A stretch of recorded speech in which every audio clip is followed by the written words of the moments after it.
નમસ્કાર. શિક્ષા academy online platform પર સૌનું ખૂબ ખૂબ સ્વાગત છે. આજના આ વિશેષ સત્રમાં જેને આપણે એક ઊંડાણપૂર્વક વિશ્લેષણ કહી શકીએ, તેમાં આપણે ગુજરાતી વ્યાકરણના એક બહુ જ રસપ્રદ અને મહત્વના વિષય પર ચર્ચા કરવાના છીએ. બિલકુલ. અને આ પ્લેટફોર્મ ખાસ કરીને જે ઉમેદવારો ટેટ અને ટાટ જેવી સ્પર્ધાત્મક પરીક્ષાઓની તૈયારી કરી રહ્યા છે તેમના માટે તો એક આશીર્વાદ સમાન છે. સાચી વાત છે.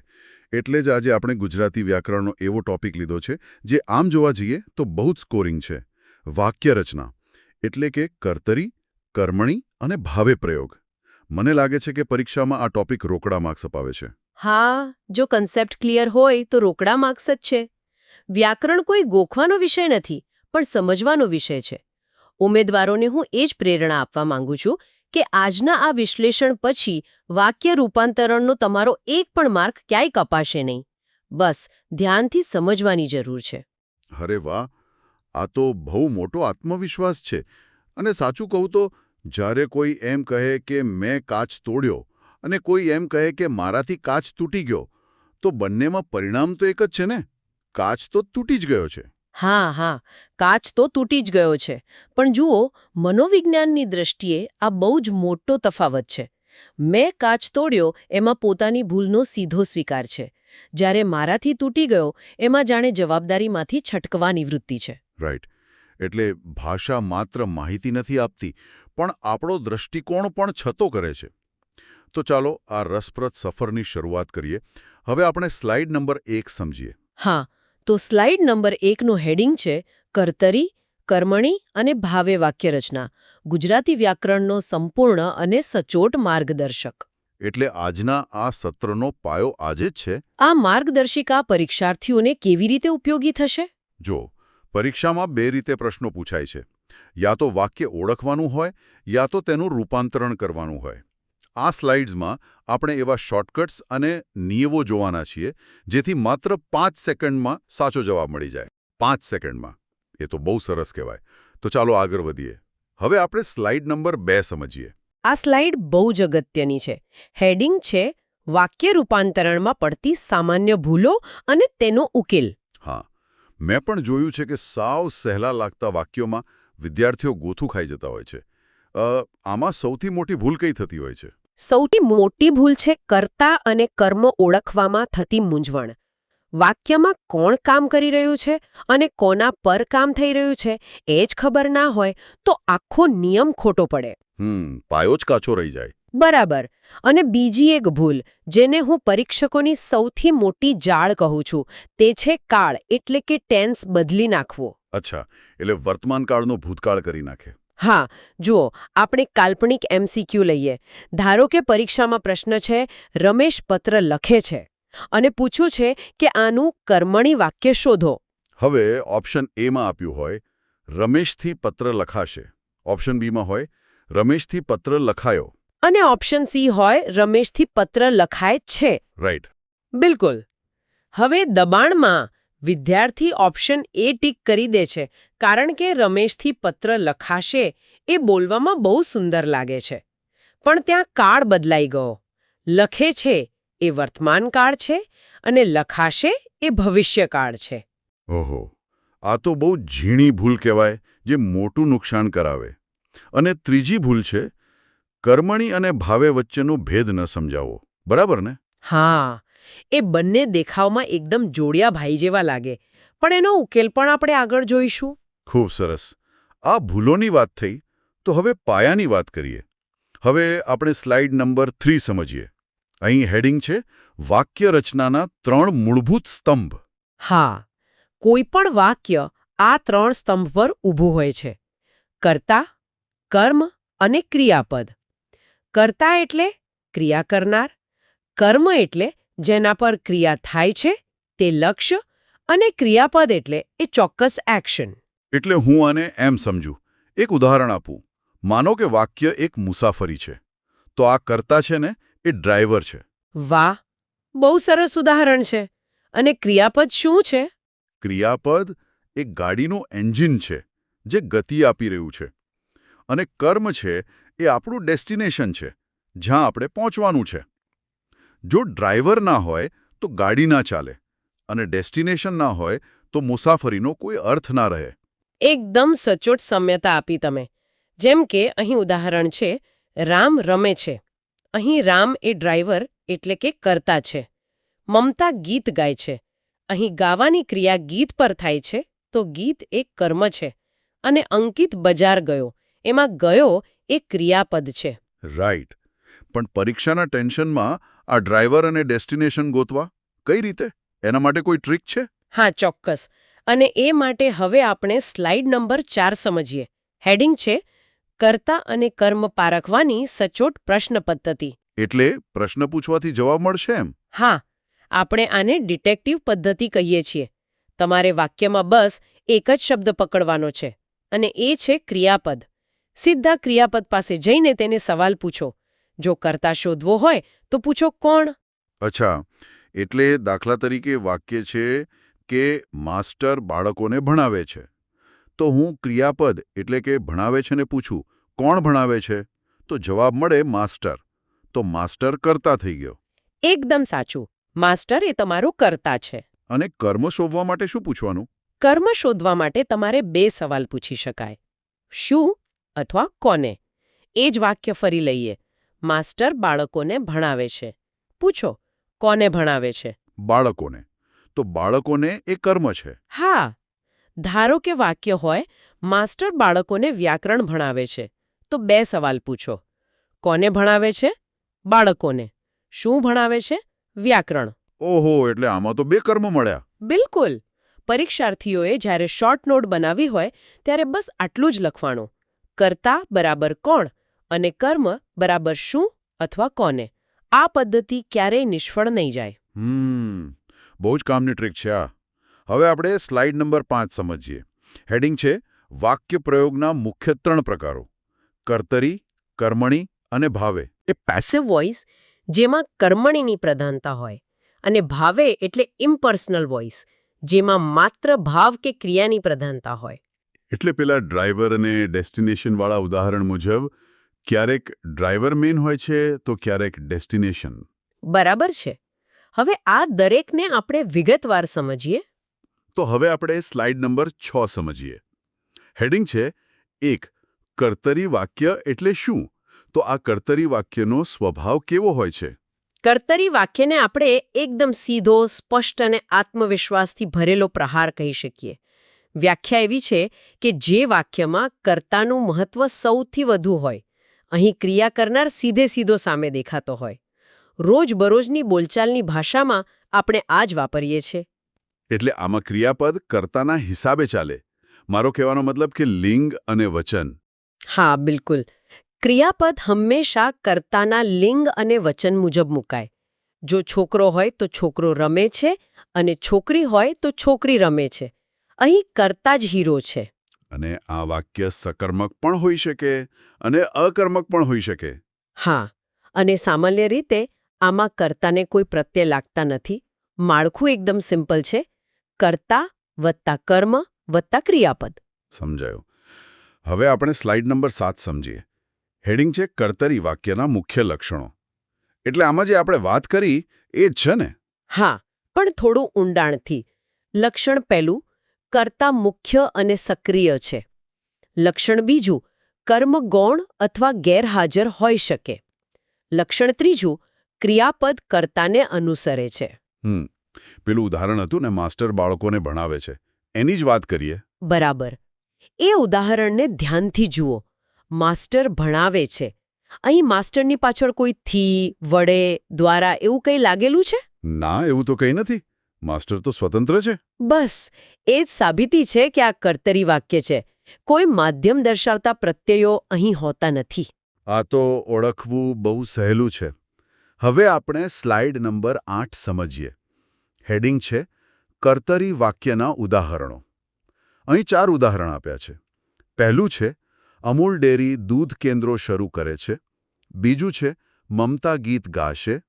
ત્રીજું રાજાએ બ્રાહ્મણને દાન આપ્યું. અને ચોથું રેખા વ્યાકરણ ભણાવે છે.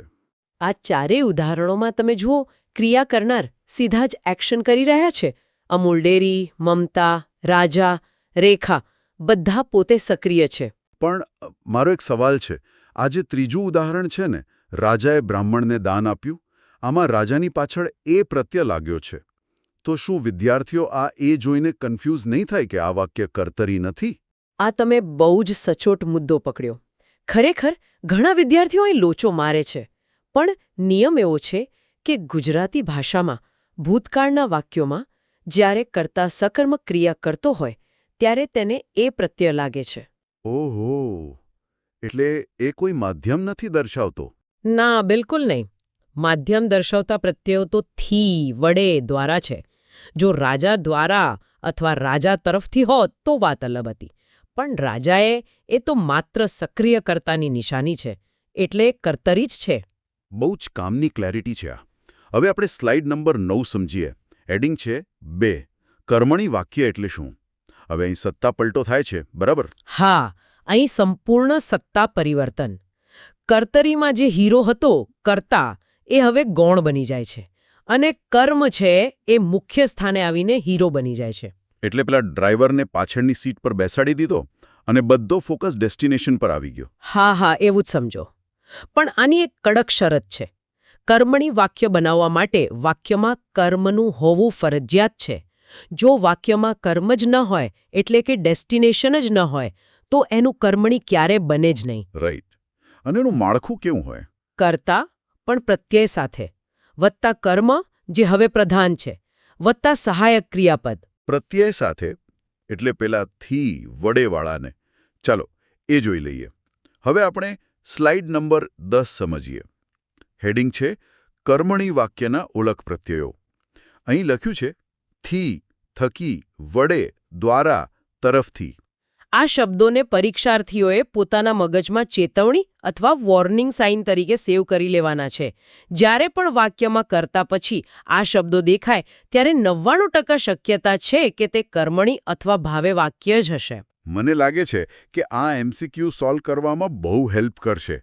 જો પ્રશ્ન હોય કે નીચેનામાંથી કર્મણી વાક્ય શોધો, તો આપણે સીધું એ જ ઓપ્શન ગોતવાનું જેમાં કર્તાની પાછળ થી કે દ્વારા લાગેલું હોય, બાકીના તો સીધા જ કેન્સલ. બિલકુલ, આને એલિમિનેશન મેથડ કહેવાય. તમારો ટાઈમ બચી જાય. અને ક્રિયાપદમાં શું ફેલ પડે છે એ માટે હવે આપણે સ્લાઇડ નંબર 11 સમજીએ.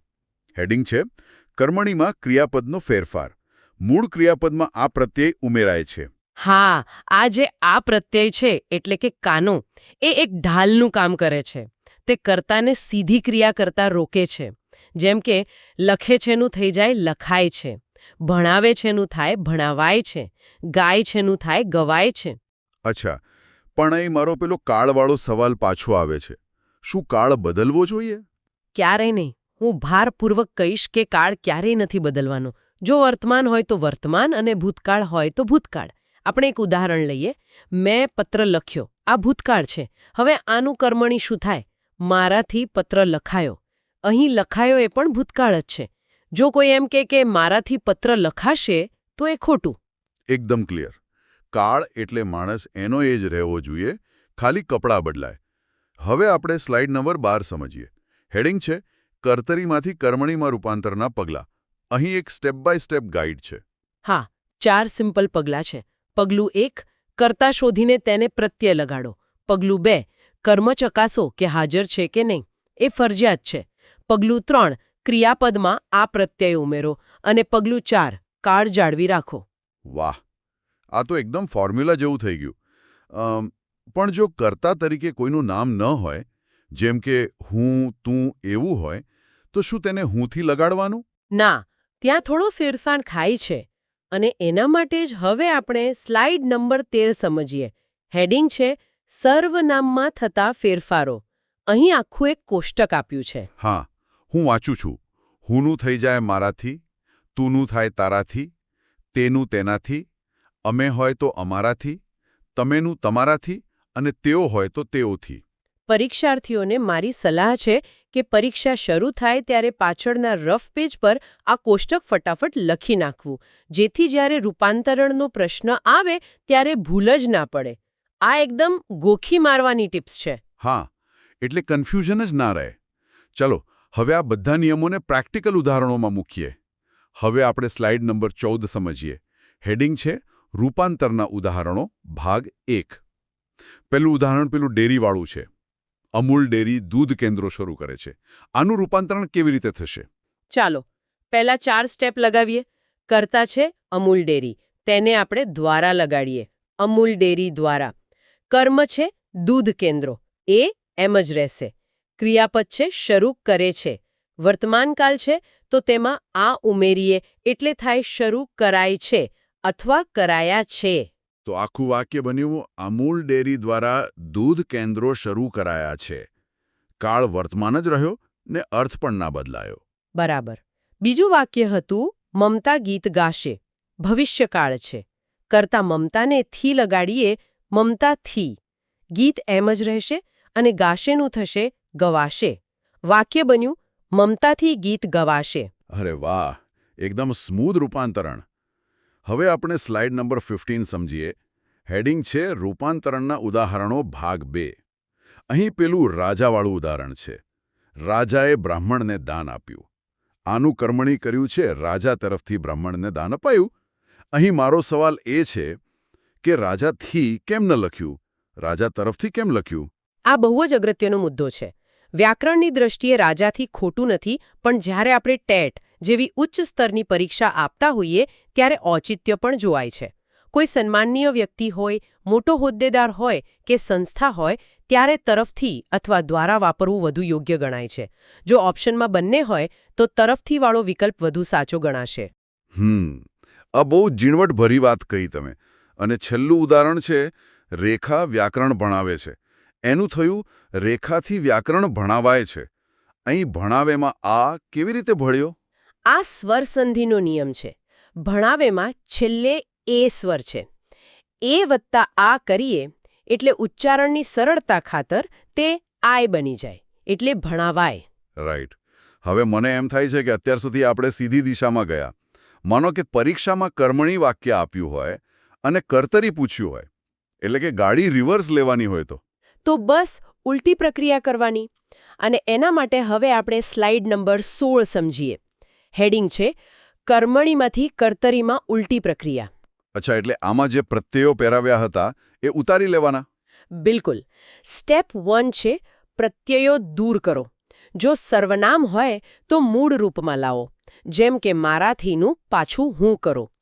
સ્ટેપ 2 છે પેલી ઢાલ એટલે કે આ પ્રત્યય કાઢી નાખો. અને સ્ટેપ 3 કાળ જાળવો. જેમ કે ઉદાહરણ છે માસ્ટરથી ભણાવાય છે. આમાંથી થી કાઢ્યો એટલે માસ્ટર બચ્યું. ભણાવાયમાંથી આ કાઢ્યો એટલે ભણાવે બચ્યું. તો વાક્ય બની ગયું માસ્ટર ભણાવે છે. એકદમ સાચું. સાવ સહેલું છે આ તો. હા, પણ હવે આપણે સ્લાઇડ નંબર 17 સમજીએ. અહીં હેડિંગ છે ઉલટા રૂપાંતરણના વધુ ઉદાહરણો. આમાં મને બહુ મોટી મૂંઝવણ ખાય છે. પહેલું વાક્ય છે મારાથી પુસ્તક વંચાયું. હવે નિયમ પ્રમાણે મારાથીનું હું થવું જોઈએ, પણ અહીં કર્તરી વાક્ય બનાવ્યું છે મેં પુસ્તક વાંચ્યું. અરે, અહીં હુંની જગ્યાએ મેં કેમ આવ્યું? હું પુસ્તક વાંચ્યું એવું કેમ ન કહેવાય? આ તમે ગુજરાતી ભાષાના એક બહુ જ વિશિષ્ટ પાસા પર આંગળી મૂકી છે. આને ભાષાશાસ્ત્રમાં એર્ગેટિવિટી કહેવાય છે. અંગ્રેજીમાં આવું નથી, પણ ગુજરાતીમાં જ્યારે વાક્ય ભૂતકાળમાં હોય અને સકર્મક હોય ત્યારે પ્રથમ પુરુષ માટે હુંની જગ્યાએ મેં વપરાય છે. ઓહો, એટલે આપણે હું રોટલી ખાધી એવું નથી બોલતા, આપણે મેં રોટલી ખાધી જ બોલીએ છીએ. બિલકુલ. આ આપણી ભાષાનો આંતરિક લય છે. અને અહીં નીચે ખાસ નોંધ આપી જ છે જુઓ. વાક્યનો લય અને અર્થ સહજ રહેવો જોઈએ. જો તમે વાક્ય મનમાં બોલો અને તે અજુગતું લાગે તો સમજવું કે રૂપાંતરણમાં ક્યાંક ભૂલ છે. બહુ જ ગહન વાત છે આ. વિદ્યાર્થીઓએ આ અપવાદને ખાસ સ્ટાર કરી લેવું જોઈએ. બાકીના ઉદાહરણો તો સીધા છે. સરકાર દ્વારા સહાય અપાઈ નું થયું સરકારે સહાય આપી. તમારાથી કામ કરાશે નું થયું તમે કામ કરશો. અહીં પ્રશ્નાર્થ ચિહ્ન પણ જળવાઈ રહ્યું છે. હા, વિરામચિહ્નો પણ એમના એમ જ રહેવા જોઈએ. ચાલો, કર્તરી અને કર્મણી તો સમજાઈ ગયા. હવે ત્રીજા પ્રકાર તરફ જઈએ. હવે આપણે સ્લાઇડ નંબર 18 સમજીએ. હેડિંગ છે 3 ભાવે વાક્ય એટલે શું? આપણે પહેલા જ વાત કરી હતી કે કર્મણી અને ભાવે બંને જોડ્યા ભાઈ જેવા છે. રચના સરખી છે, બંનેમાં કર્તાને થી લાગે, ક્રિયાપદમાં આ ઉમેરાય. પણ તફાવત બહુ મોટો છે. હા, શું તફાવત છે? તફાવત એ છે કે ભાવે વાક્યમાં કર્મ હોતું જ નથી, એટલે કે ઓબ્જેક્ટ ગેરહાજર હોય છે.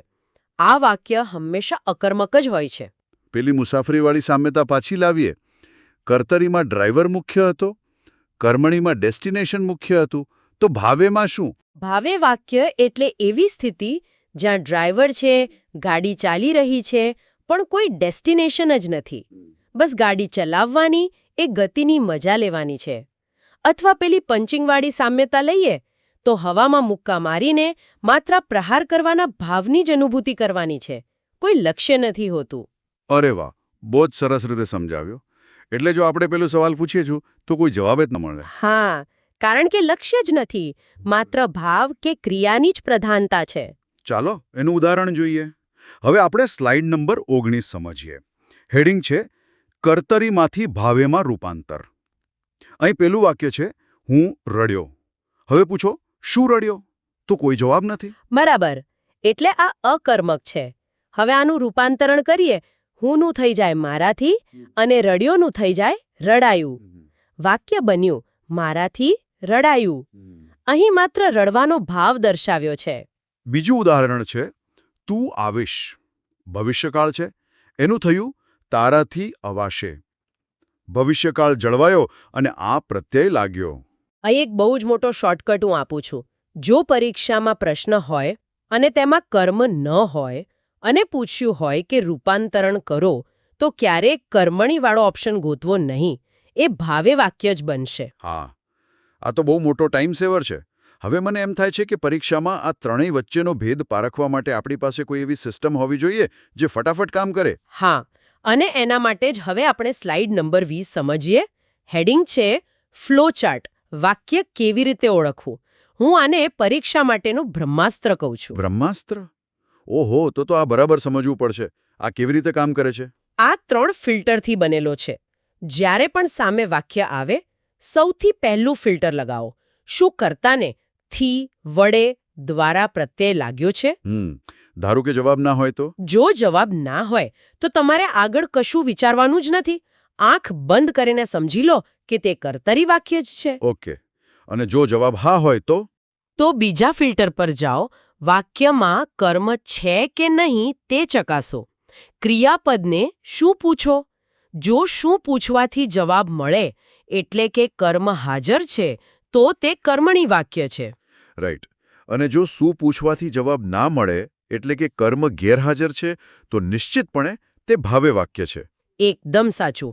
આ 3 સ્ટેપનું માનસિક અલ્ગોરિધમ વાપરશો તો માત્ર 5 થી 10 સેકન્ડમાં સાચો જવાબ સામે આવી જશે. આ ખરેખર અદ્ભુત ટ્રીક છે. આખું કન્સેપ્ટ જાણે મગજમાં એક કોષ્ટક સ્વરૂપે ગોઠવાઈ ગયો. અને એ કોષ્ટક જ આપણી છેલ્લી સ્લાઇડ છે. હવે આપણે સ્લાઇડ નંબર 21 સમજીએ. હેડિંગ છે કર્તરી વર્સિસ કર્મણી વર્સિસ ભાવે. સરખામણી કોષ્ટક. હા, આ આખા એપિસોડનો એક શક્તિશાળી સારાંશ છે. કર્તરીમાં કર્તા મુખ્ય પ્રત્યય ના હોય, કર્મ હોય પણ શકે કે ના પણ હોય. ઉદાહરણ, હું પત્ર લખું છું. કર્મણીમાં કર્મ મુખ્ય, કર્તાને થી લાગે અને કર્મ હોવું ફરજિયાત છે. ઉદાહરણ, મારાથી પત્ર લખાય છે. અને ભાવેમાં ક્રિયા મુખ્ય, કર્તાને થી લાગે અને કર્મ સંપૂર્ણપણે ગેરહાજર હોય. ઉદાહરણ, મારાથી હસાયું. જો માત્ર આટલો જ ભેદ મગજમાં સ્પષ્ટ થઈ જાય તો પરીક્ષક ગમે તેટલો ગૂંચવણભર્યો પ્રશ્ન કાઢે, સાચો જવાબ એલિમિનેશન મેથડથી મળી જ જાય. હા, બસ આ નિયમો અને પેલી કાળ ન બદલવાની શરત યાદ રાખે એટલે એક પણ માર્ક કાપવો અશક્ય છે. બિલકુલ.